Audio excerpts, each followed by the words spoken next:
Lunti ang mga halaman at mga bulaklak. Ilan lamang yan sa mga makikita sa adopted park na ito sa BGH Rotonda sa Baguio City. Pero sa likod nito, makikita ang mga nakatambak na basura, dumi ng hayop at tao at ilan pa. Nababagabag na rito ang ilang mga kalapit na establishmento. Lalo na kapag sa gabi, karamihan sa gabi. Marami kaming nakikita ang mga bote ng mga alak, red horse, gano'n.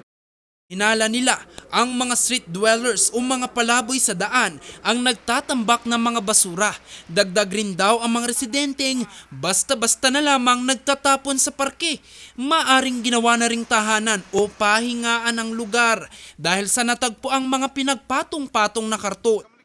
Kami minsan, paminsan-minsan.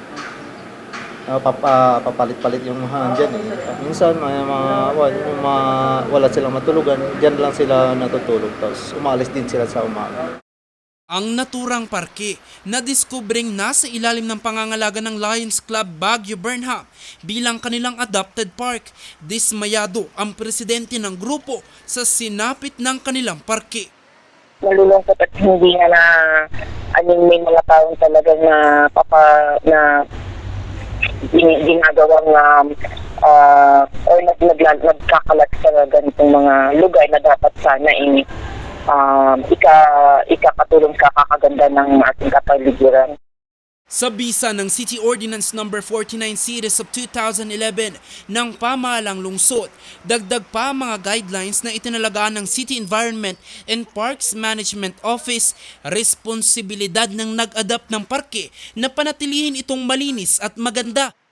Siguraduhin namin ito na ma-maintain yung pag-aalaga dito sa park na to. Ayun, sana bigyan natin ng care ang ating kapaligiran, especially naman na hindi lang naman ito para sa isang grupo pag-aari ng grupo, pero pag-aari ito ng buong Baguio and also, syempre, nakikita natin ito lahat ng hindi lang naman ng taga-Baguio pero ang mga buong turista rin. So, kailangan alagaan natin ng kapaligid natin, hindi lang dapat dito sa lugar na specific na area na to, pero sa buong Baguio kailangan magkaisa tayo na maging malinis sa ating kapaligiran. Sinubukan ng news team na kunan ng pahayag ang City Environment and Parks Management Office pero tumanggi muna silang magbigay ng komento. Sa Biyernes, nakatakdang magsagawa ang Lions Club Baguio Burnham ng cleanup drive sa naturang parke sa tulong na rin ng SEPMO. Jose Robert Evito para sa Luzon Headlines.